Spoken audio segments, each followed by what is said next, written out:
Hi, and welcome to another episode of the Silo Solving Podcast. I am your host, Danelle Marqui Brown. You can call me Day for short. And we have another exciting pairing of two professionals from different and adjacent walks of life who together we're going to dive into a very important topic that is worthy of a silo solving investigation.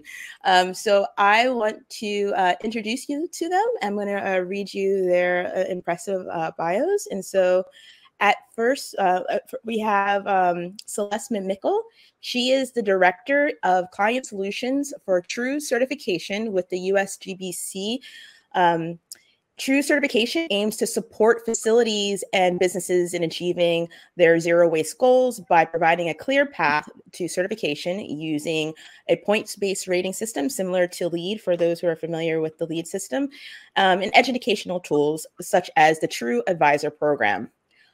Celeste is trained as an architect and has been working in the field of sustainability since 2006.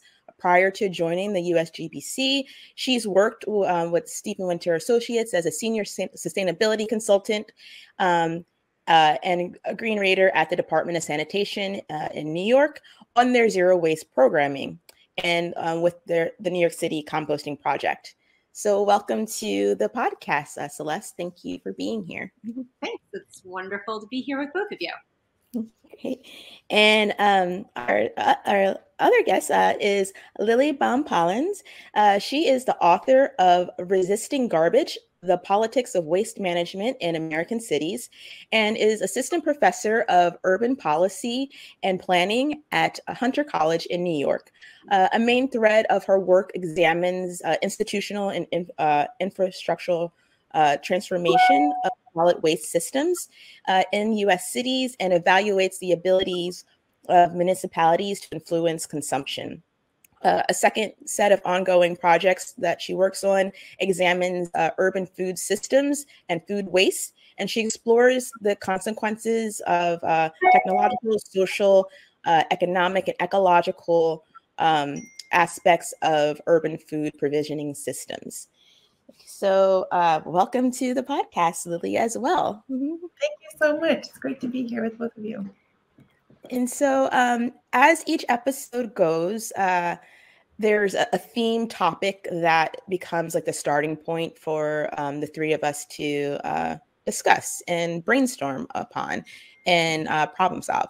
And so I wanted to, because for audience's context, Celeste and Lily have not met before this podcast.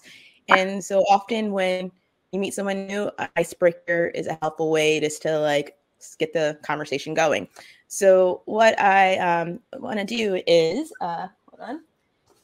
so as I said, Lily is the author of this like great book, Resisting Garbage. And so what I'm going to do as a silo breaker is read a passage from the book.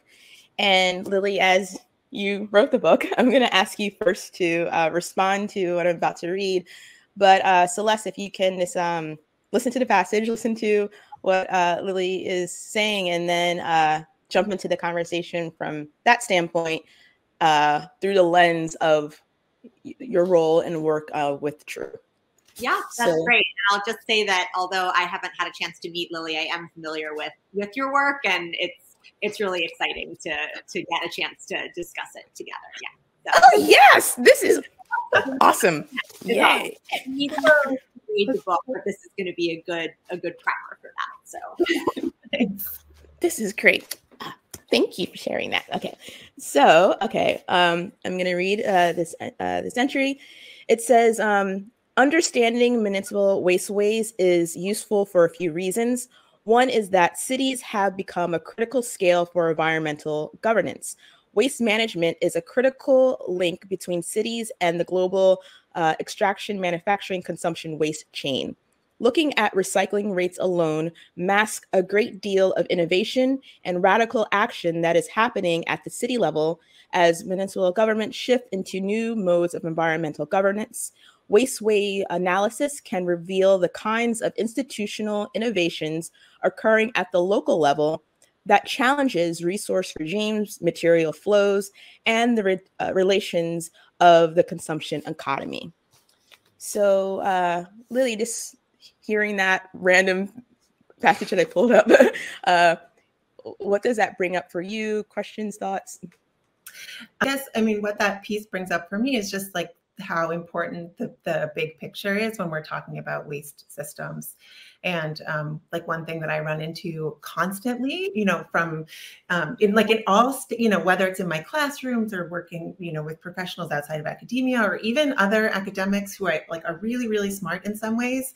When it comes to talking about waste, I feel like people just are so focused on their own individual behaviors and like what's happening at the tiniest scales that it's really hard to expose the connections, even though like to me it all at this point is like very intuitive. Like we obviously create garbage because like up the chain, like things are extracted from the earth and turned into products that are disposable. And then there's all of this, you know, there's all of these really big systems and all of this power that's leverage to make those systems, to sort of sustain those systems, even though they're really violent and damaging. And so I think by selecting that passage, I feel like you're orienting us to like the really big picture and the connections between the scales. So I guess that's what it brings up for me. But I'm really curious to hear what Celeste thinks.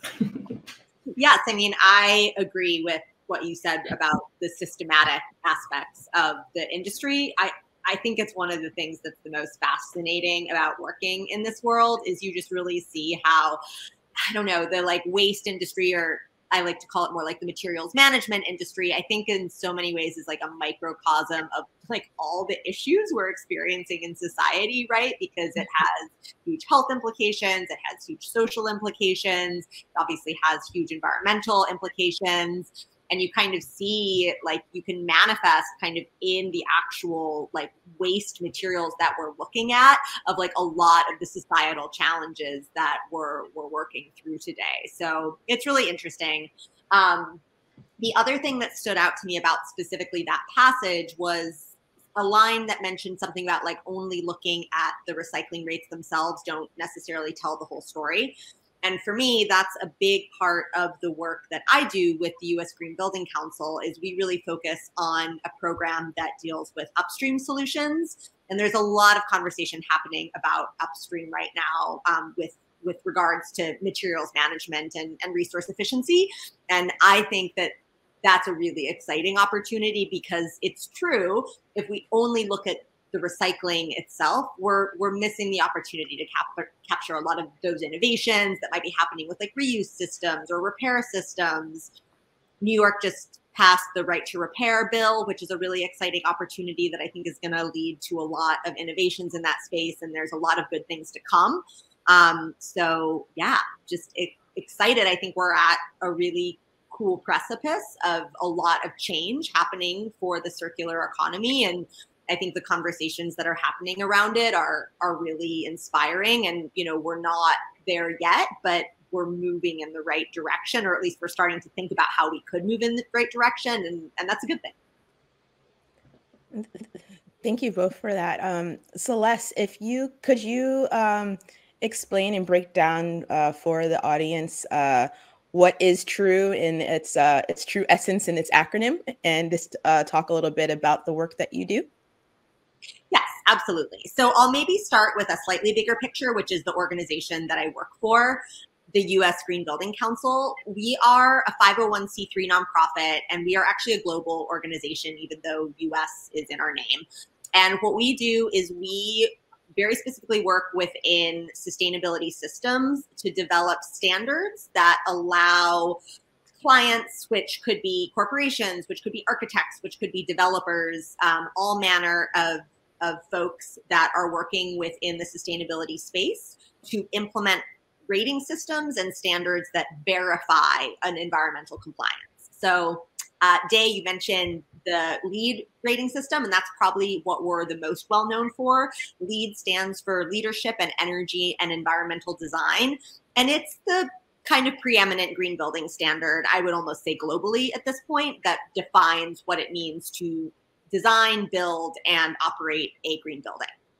So we've been around for about 3 decades, and we started very specifically with kind of green buildings and energy efficiency, but we've now branched out to include a number of other different certifications that deal with other issues related to sustainability. So the program that I'm the director for, which you mentioned, TRUE, stands for Total Resource Use and Efficiency, and TRUE is our zero waste certification program. And so what TRUE does is it works within the framework of a rating system, which offers a number, in fact, 81 strategies and points that help facilities work towards the goal of achieving zero waste, while in tandem requiring a diversion rate of 90%. However, that 90% diversion rate is not only looking at just recycling, landfill, organics, and composting. We're also looking at those upstream solutions. So I mentioned our program is really focused on the upstream. We incorporate those strategies into the rating system, and then we also reflect them in our total diversion number. So it's a great opportunity for facilities to practice exactly what you were kind of writing about in your book, Lily, with identifying all the different ways that all the tools that we have to achieve zero waste that are not just limited to the downstream. They are actually, there's a lot of opportunities in the upstream. So TRUE has been around for a number of years. We're still a relatively new rating system when you compare it to something like LEED, but we're seeing a lot of adoption in the marketplace, and it's a very exciting time to be working in this world, as I mentioned, and we're really excited about the growth that TRUE has had.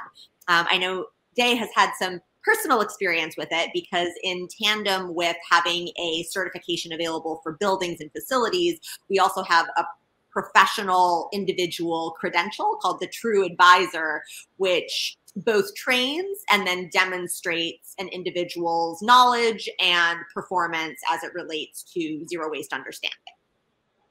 I'll leave it there. Oh, that was a lot of information. No, it's great information. And I mentioned to you, like, it was just hearing all of that, what TRUE is doing. And that's why I pursued the path to become a TRUE advisor.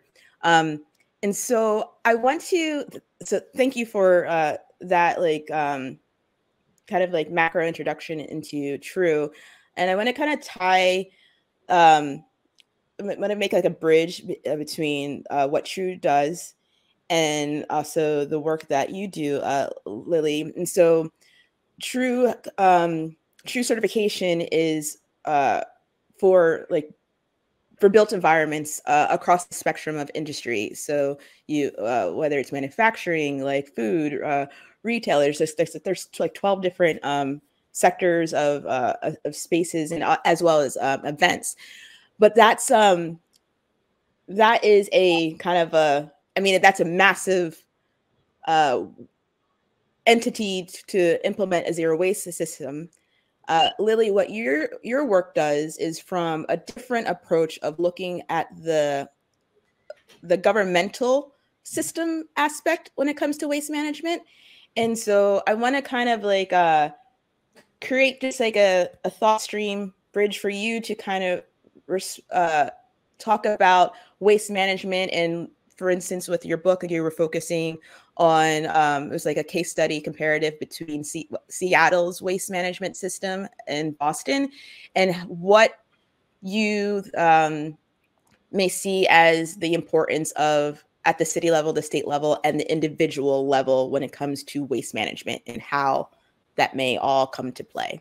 That's a big question, but whatever from that, you don't have to answer the whole thing, but if there's something that resonates, please speak to that. Mm-hmm. Sure. Well, I guess, I mean, one thing that even that quote that you read in the beginning, kind of the starting point of all of my research and arguments is that the city governments are playing this really important role.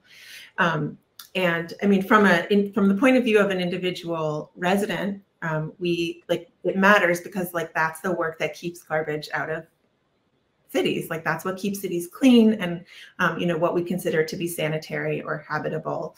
And these are values that have developed over time, and it hasn't always been that way. And many cities don't have fully operational kind of large scale systems, and it still doesn't really work the way that it does in most cities in the US. So we think of it from that point of view, like it's about kind of hygiene and sanitation. But it's also playing this other role, which is like by getting rid of all of the stuff that's being disposed on a daily basis, it makes room for us to consume more disposable things. So if cities weren't playing that, cities weren't doing that work, if the waste was not disappearing, like we couldn't sustain an economy that is all about disposable things. Like cities would fill up, right? And then there are lots of places where cities, where urban spaces do fill up, and those are typically held up as sort of failures, whether that's informal settlements or places where the infrastructure is broken down. It's a symbol of poor governance. So it becomes this kind of it becomes a kind of signal of failure of some kind or another when it doesn't work. And so the city, it's playing these multiple roles, and one of them is really just like making the whole global economy possible. We don't really think of it in that way typically, but that's how I've come to understand it.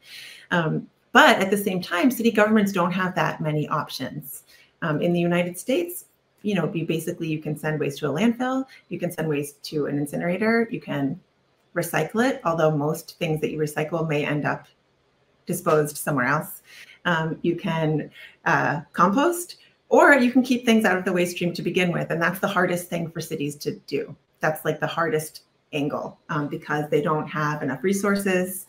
They don't operate at a scale that's big enough to really shape the resource flows at that scale. And so just to kind of make the connection, I think when we see progress happening, it's often driven by institutions or organizations outside of city government. In my own research in Seattle, it was really pushed by citizen involvement.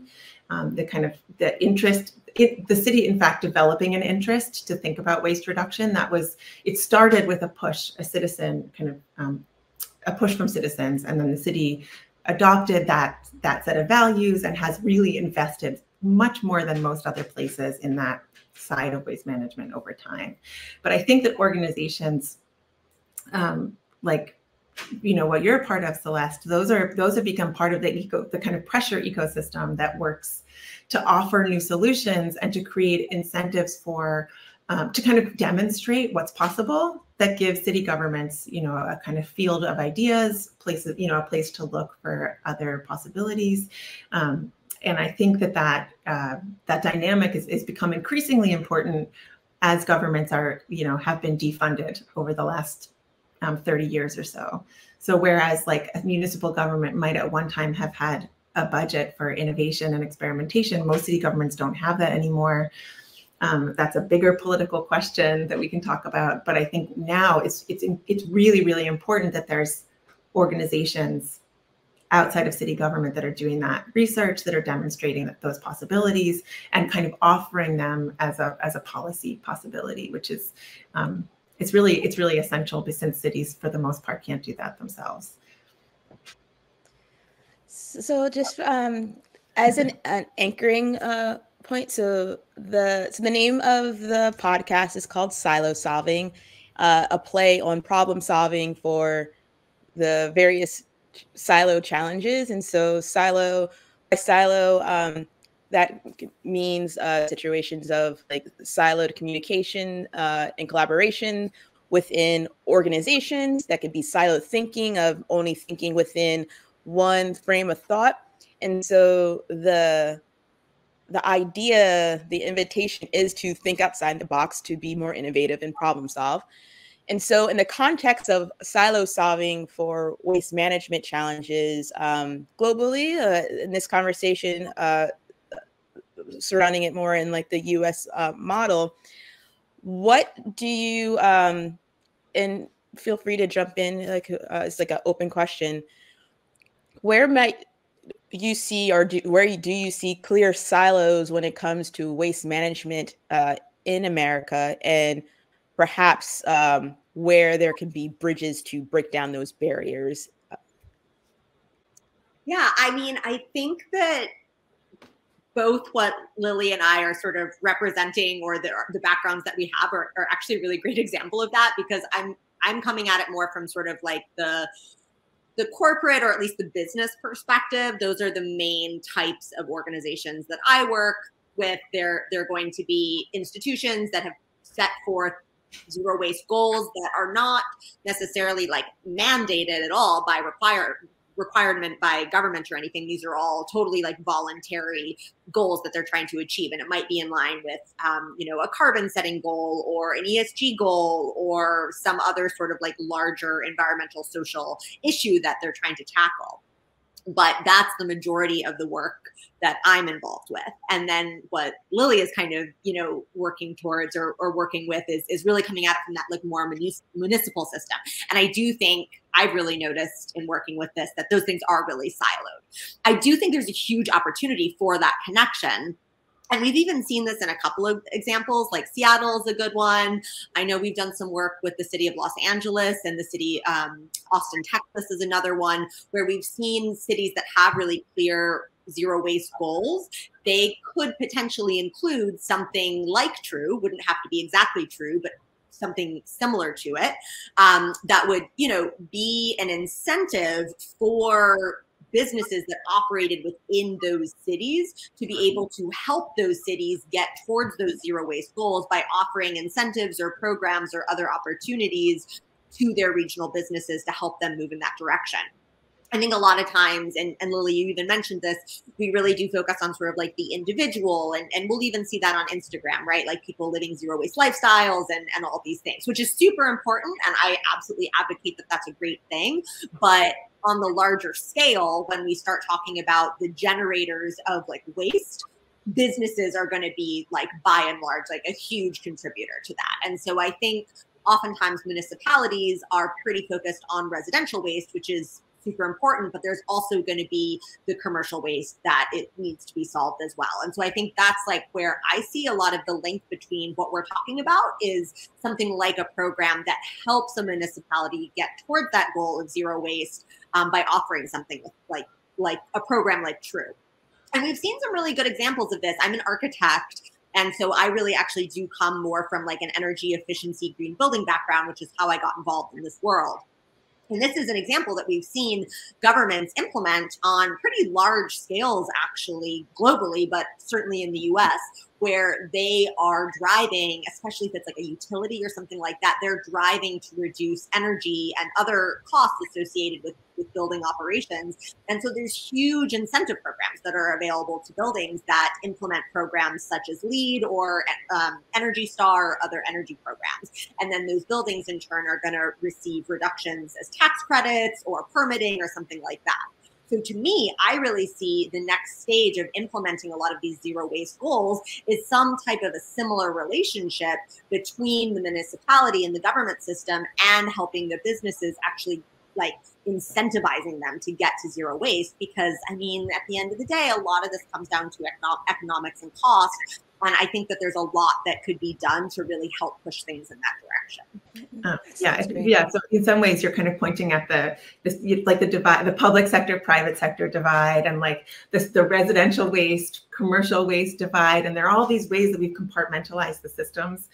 In part, like sometimes it's sort of just like a historical accident, like that was the way like it started, and then things just kind of became institutionalized, and then like different groups of professionals arose to manage every different aspect. And I think that work that you're doing to kind of highlight the commercial piece of the puzzle is so important. And one other really big silo here though is like the end of life, like in waste world, we talk about it as like the end of pipe, right? Just like all the waste. Versus the production.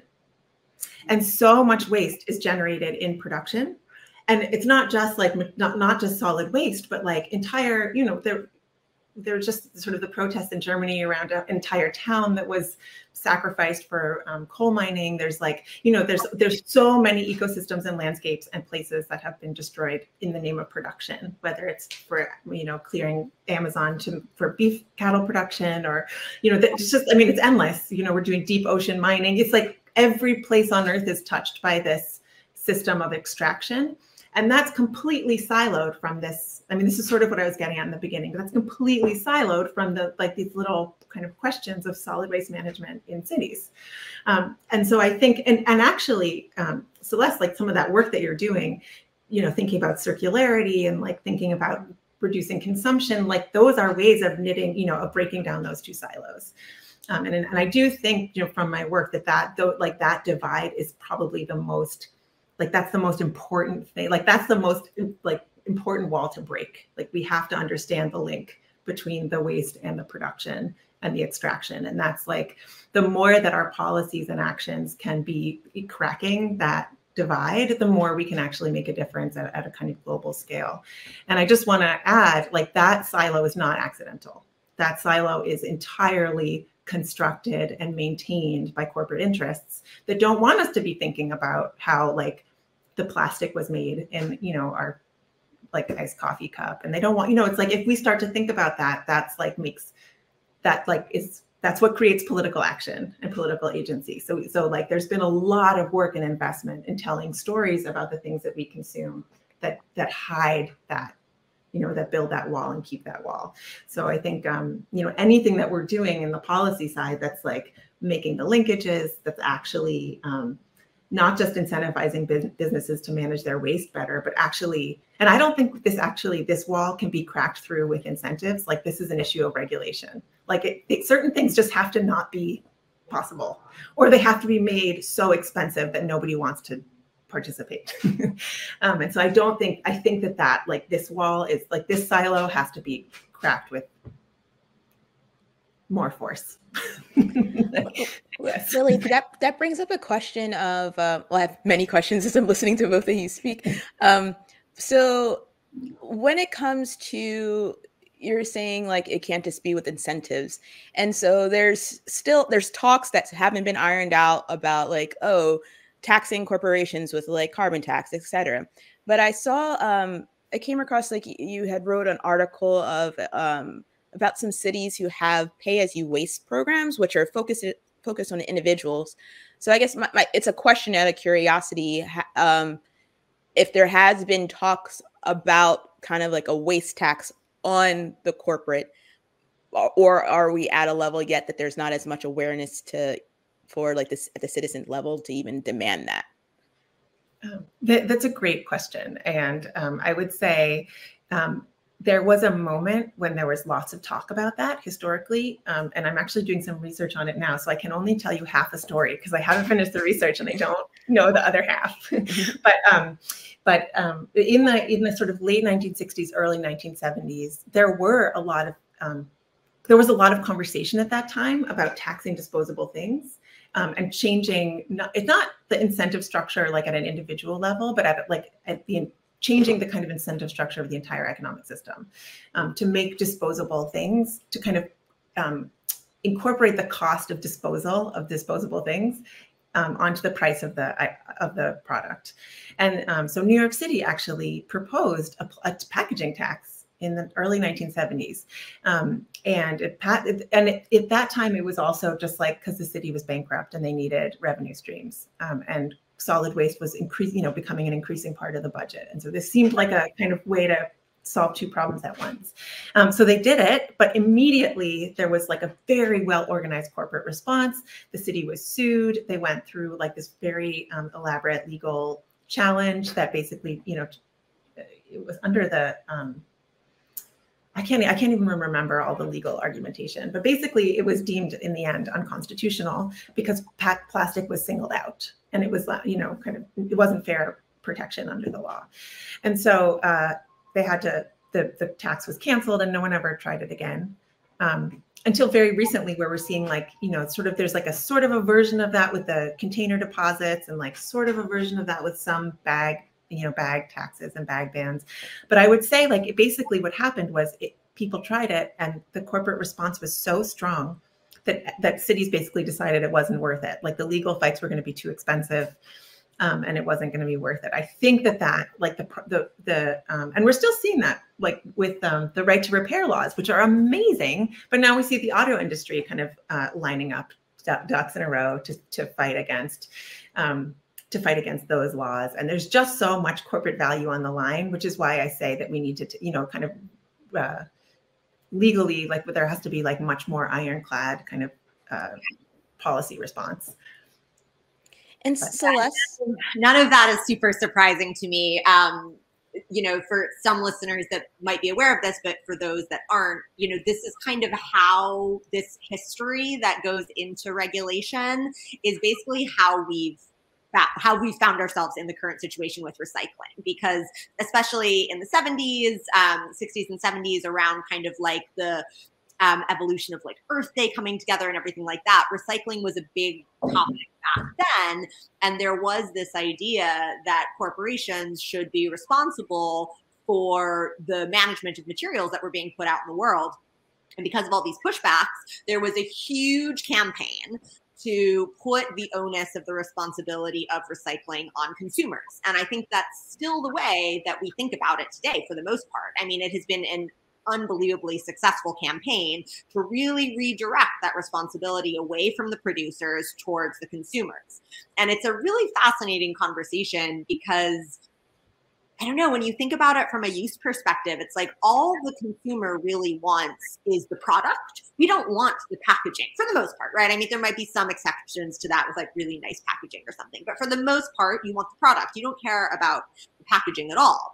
And so to have really shifted all of this responsibility and this just huge intent onto the consumer, where it's really not even the thing that we're trying to buy or the thing that we're trying to utilize in the first place, is a huge amount of conditioning that we've received socially. And so I think it's really exciting now to see a little bit of a change happening with that. It hasn't really come to New York in a big way yet, although I think we will see this, but extended packaging or extended producer responsibility, EPR, is something that we're starting to see pop up in states around the world, but also starting to happen in the US.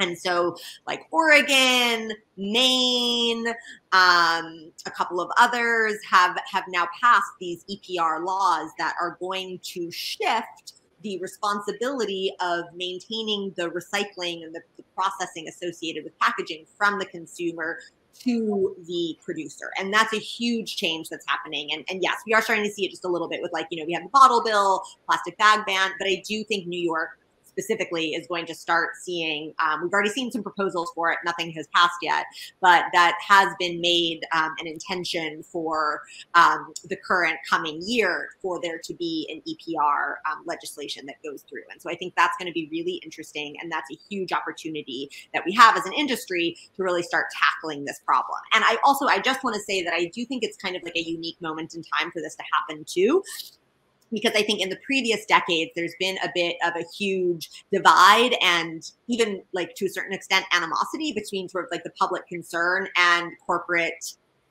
interests. But now we're finally kind of starting to see corporations starting to get on board with being proactive about environmental responsibility. And so I think we're actually at a point where those corporations that were previously extremely resistant to this are now starting to see that it's actually, as far as their long-term business plan, it's actually necessary for them to kind of voluntarily make these changes and make these commitments. And so I think it's actually a really exciting time for something like EPR to move forward.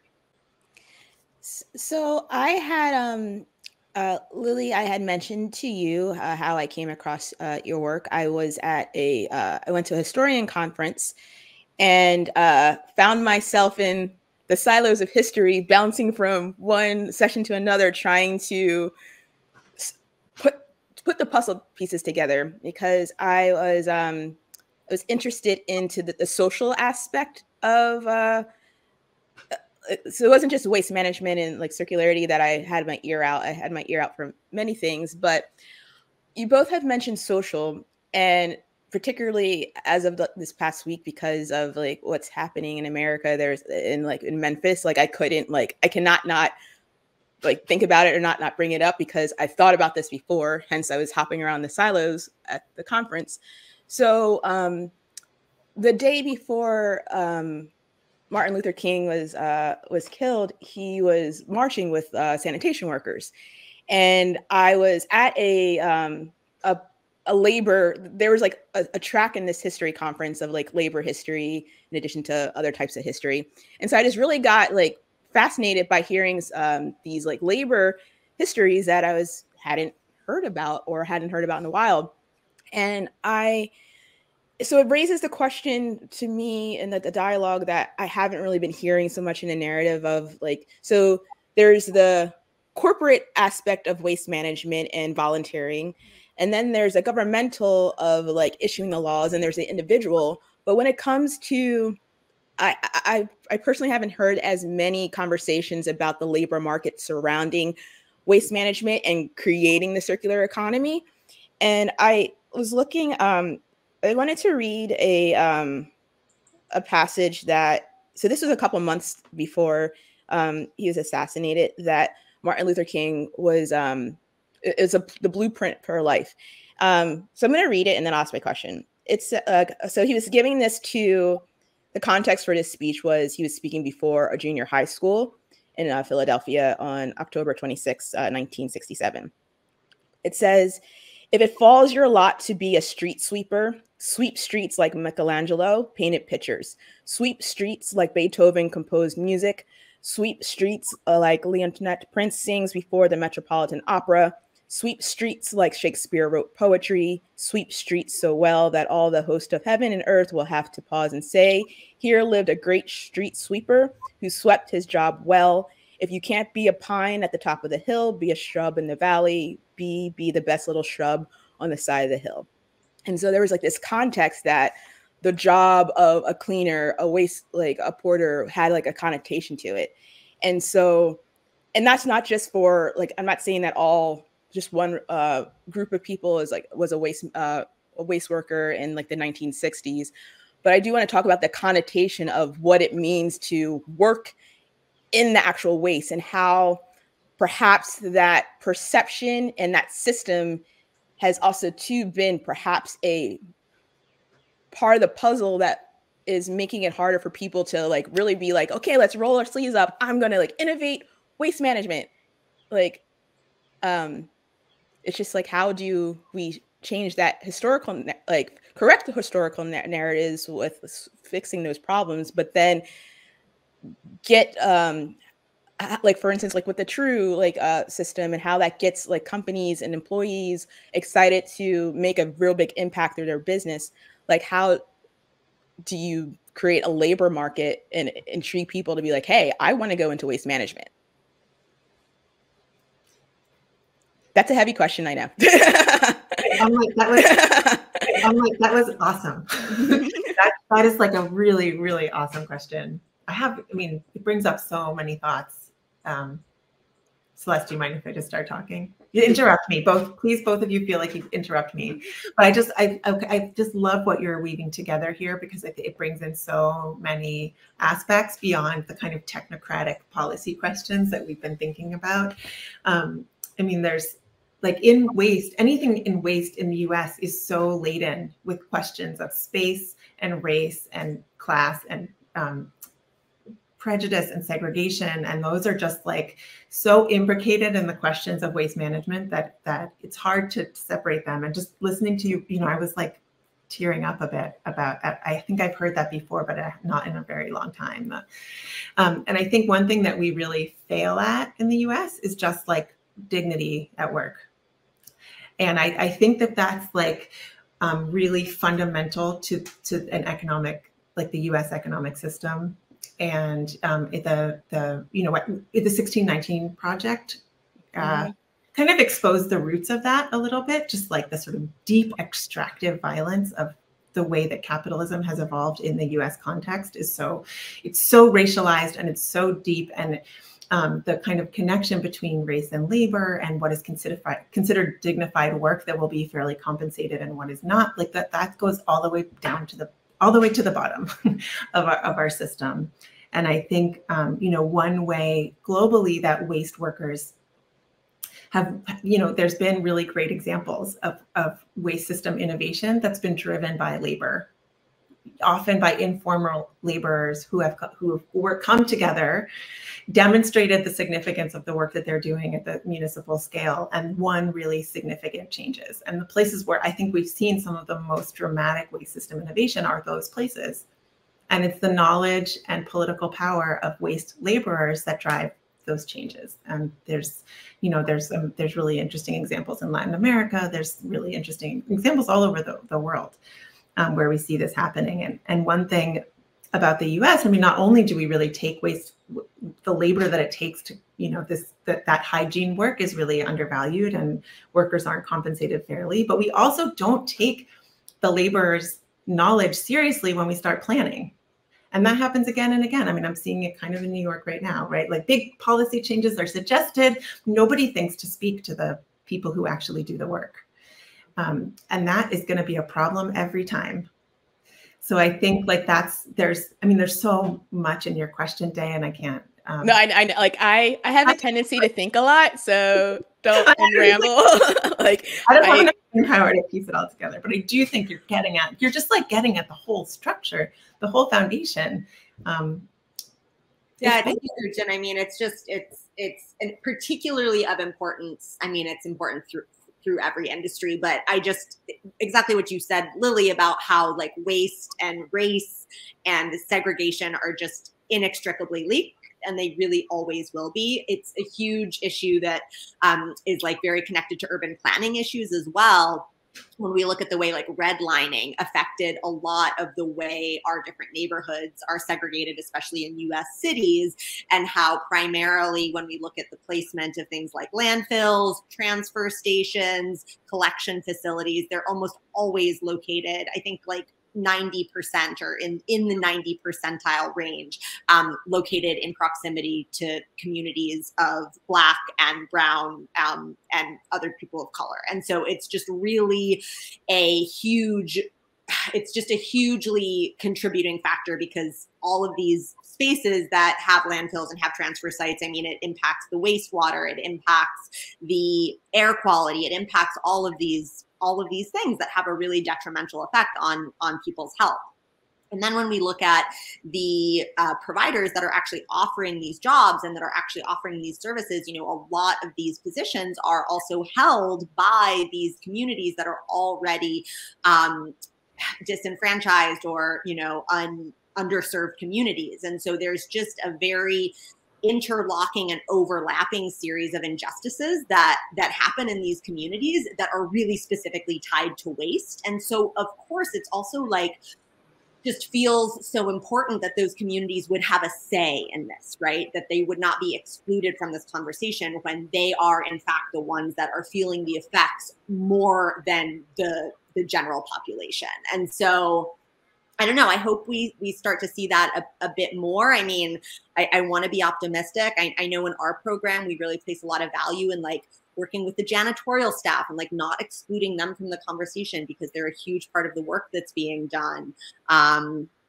I don't know that there's like, it's a big question. No, it's a big, like, but I just want to back up that like it is a really big issue, and I think it's something that's like very much worth exploring and talking about. One thing that I learned from Robin Nagel's book, Picking Up, which is it's a book about waste haulers, garbage collectors in New York City. But one thing that I learned about that, and this is you brought up the Memphis and what's happening there right now, and it just made me think about how being a garbage collector is far more dangerous than being a police officer. They're much more likely, waste workers are much more likely to be injured on the job than cops, which is not something that we would know given like the public discourse around policing and the sort of a lack of discourse around waste work. But it just makes me think, I mean, there's many connections between kind of, like state discipline and policing and race and waste. And some of those we already talked about. But I think that particular statistic is really stunning, because I think it shows the warped public perception of what is, where we should be paying attention and what sectors of our society really need investment. And I think that it's just something we should think about more. Thank you for bringing that up, because again, as I said, I was like, and it's just ongoing of just like, hence silo solve. I feel like I just been living in so many silos trying to get people to listen or talk or converse, because it's like there's just so many silos, but of trying to trace down the history of waste management in this country, it's just perhaps if I have time I can like explore it in a more nuanced way, but I think it's just helpful to talk these out just to like get insights like you and like and you're working on something. So like through your storytell and research, well, it's like it's a collective responsibility and exercise of us all like co-sharing what we know and confronting it, because otherwise you're right, it's just like it can like not to be like even though I can be cheesy with puns, but not to like sweep things under the rug, but it just becomes this big like mound of like a dust bunny that we're all ignoring, and it's this we can't not look at like these circumstances, because it's otherwise we're not going to solve the problems. So thank you for sharing that. Huh? It's all part of the same system, and once you start, it's my daughter calls dust bunnies hair spiders. That's awesome. It's appropriate in this instance because it is like you start to like pull out one little thread and like you see the whole knot, and it's like, yeah. The intention for like again, like the intention is to start these conversations, because we can't like no one can silo solve together, because it's multiple aspects, and it's like one can't solve a problem if we don't at least acknowledge it, and there's just so many problems and challenges that so this is like an exercise of taking some steps. But on that note, something that a reason why there's multiple reasons, Celeste, why I is excited to be like to become a part and immerse myself into the true system is like there's this like this notion, like for instance, like in STEM, like in science, technology, engineering, math fields, like there's this notion that like when it comes to diversity, like DEI, diversity, inclusion in that sector, when it comes to gender, for instance, that like there's a lot of work of modeling showing girls and women in like in STEM fields, and there's like studies saying that the more there's representation, it kind of helps grow that industry to an extent. And so when it comes to true, there's like this awesome, beautiful opportunity of modeling what it can be like, and like tapping into like from a behavioral science perspective, like reward of being an employee or being a CEO who's like can like really see what they're doing with their product of closing that zero loop like making that zero loop process. And so it kind of models the benefit of waste management. But something so as more facilities and events become like true certified, it's like this trickle down effect. I don't want to say trickle down economics, but like it's kind of that, because that doesn't necessarily work, but it's like this trickle down inspiration of truth, if you will. And so particularly something that I wanted just to like bring up as an example, and perhaps like can start a conversation of what you might think about this. But there's recently like the Mercedes-Benz Stadium and being true certified, and what just knowing how big sports are in America, and that stadiums don't only host events or like the sports, they host like events and concerts.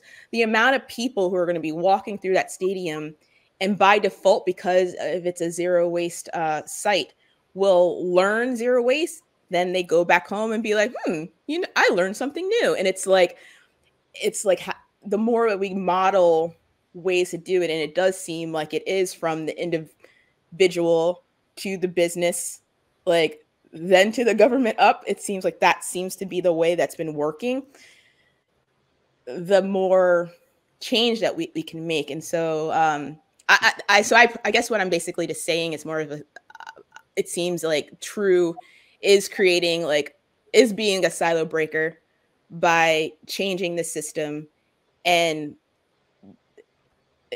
like modeling change, because it's hard to change if people don't know what direction to go in.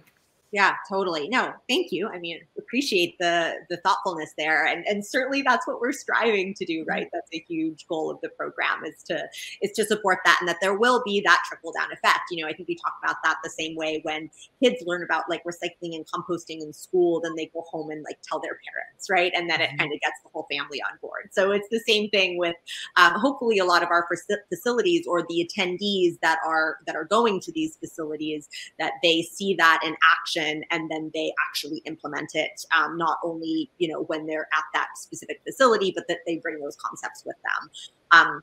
I also think, though, at the same time, a lot of that just has to come from the organization or the facility or wherever we're talking about, just making it really, really, really easy to not screw it up. And that usually means just like everything is compostable, right? Or everything, like there's only one bin where you can put something in, because the larger the facility, the larger the organization, like the, you know, when we're talking about like sports stadiums and arenas, you get people from all over the country, all over the world even, that are coming to attend those facilities. And I think that this is something that we experience as New Yorkers a lot too, that it's almost impossible to train. There's no one type of person, right? I mean, we have so many different cultural backgrounds, so many different languages, so many different perspectives that people are coming from, which is one of the things that makes these, you know, New York City wonderful, that makes these opportunities to go and see a large concert or sports, you know, a sports performance available. It makes it really exciting, but there's no way that we would be able to train all of those people as individuals. So you also have to make things like really, really easy,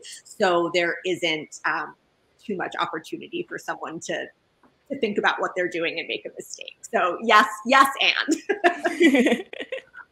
I think they're also like, I get really anxious around stuff like this because I just see so much opportunity, and like, sorry, this is my like critical professor coming through.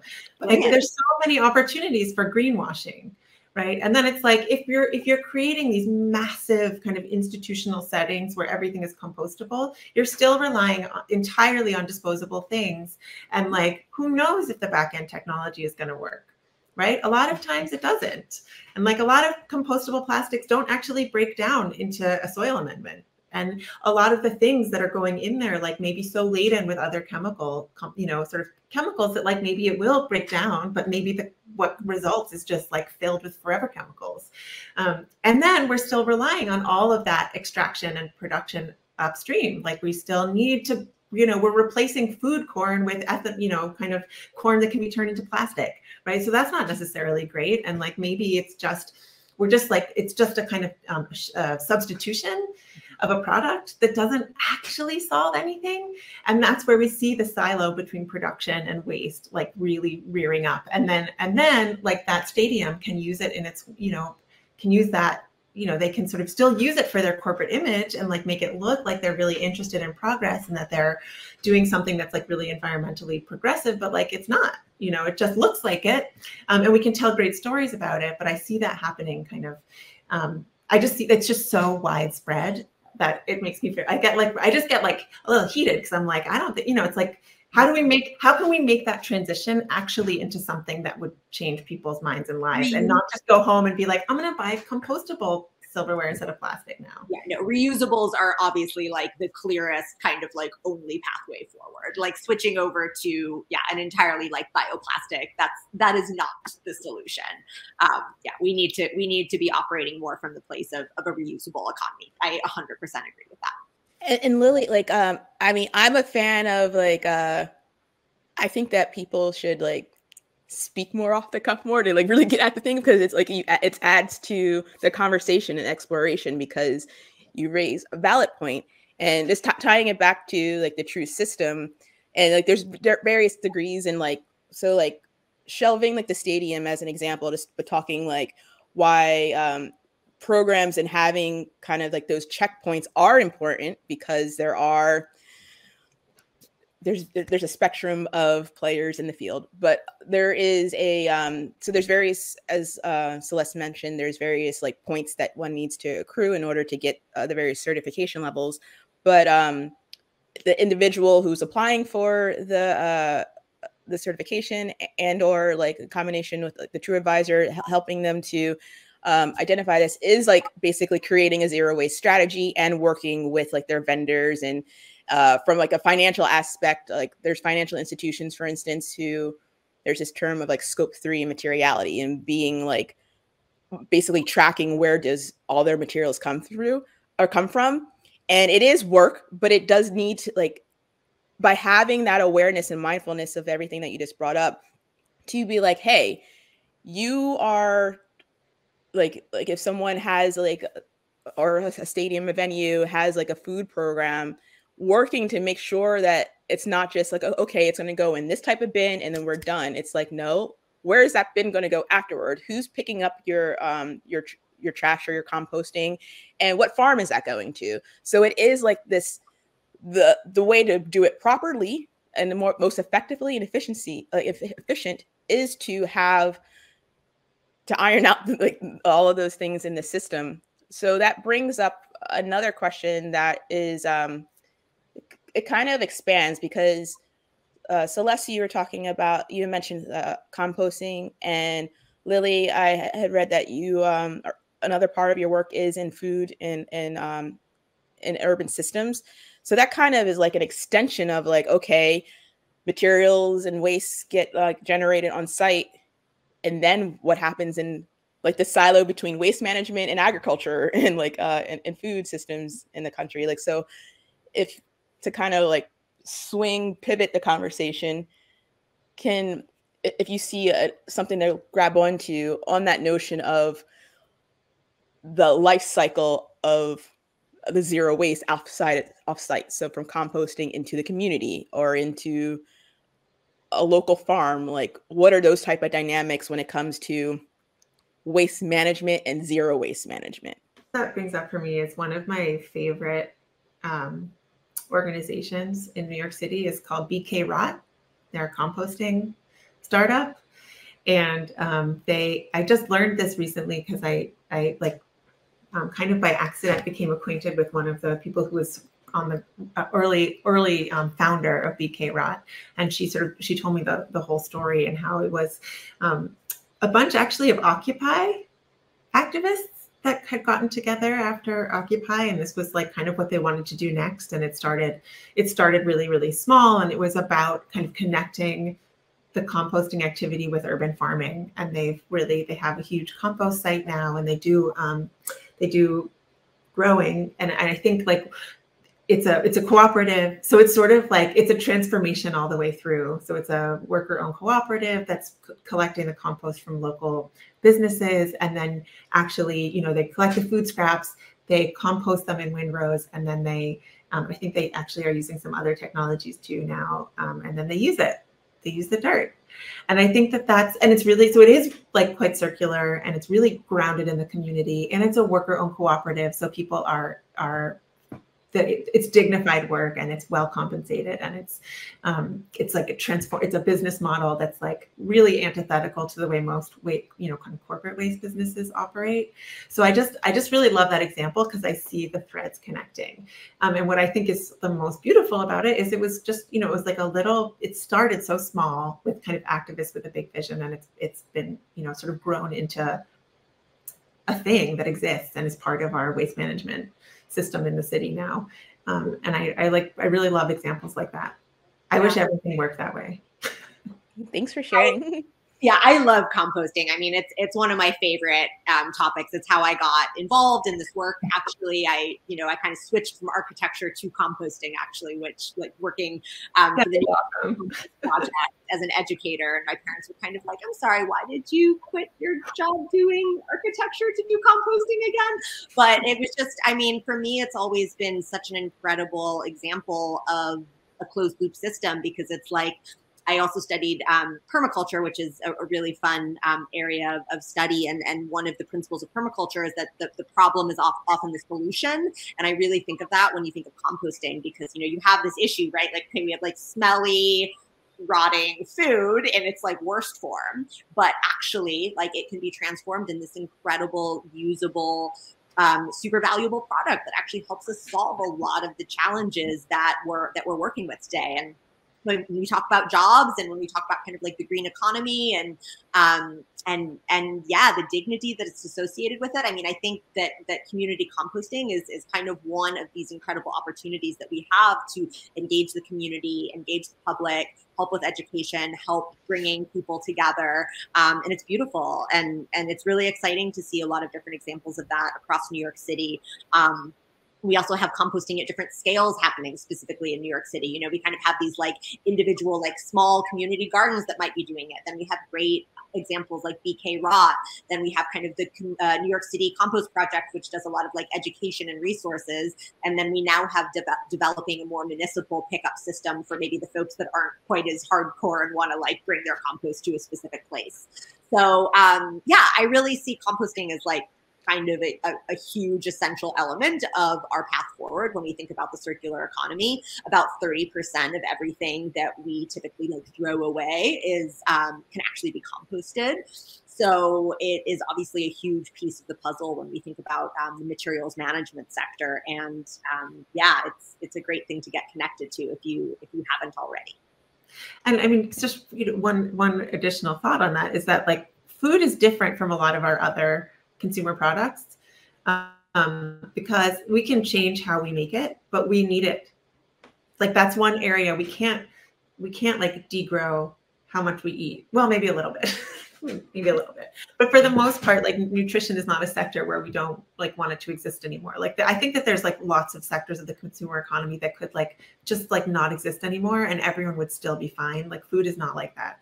So like I think that's partly why composting is such a like why it's such an important, the changes that are happening there are so important because like, you know, we do need to address the problems with, you know, large scale agriculture and monocropping and the meat industry. Like those are things that need to be dealt with, but like, those are tweaks, you know, those are sort of like large scale tweaks, but they're still like just shifts how we produce rather than just eliminating a kind of production altogether. And so like the composting is so important because that waste we can't, like it will never go away. Like it's part of the life cycle. It's part of being an animal on this planet. Like it's part of life. So like finding those ways that it can be transformed is crucial. And it is, I agree. I love composting. I love the worms, like I love the dirt. I love it all. It's beautiful. And I love it when it's a cooperative that does it. No, actually, like my I still remember one of my my favorite, shout out to Mrs. Bell, was like a science teacher of mine, and yeah, she taught us how to compost, and I was just like, this is really cool, because at first I was like, ew, but then once I got into it, I just found it like fascinating. But so I did want to like, this is a note for the audience, but then also to an opportunity to like, if you want to like continue this conversation. But as I listen to you both speaking, it's also to, pardon me, a reminder, an opportunity. So it's 2023 now. I have to keep on reminding myself because I keep on saying 2022, which means we're 7 years away for the 2030 SDG goals. And often when I see people like speak to the work that they're doing for their SDGs, like it's either like 1 or 2, and they're like, they could be doing a lot more. That's all. I'll leave it at that. But when it comes to waste and this like waste management systems and the zero waste, closing the loops, it seems like it hits into so many different SDGs.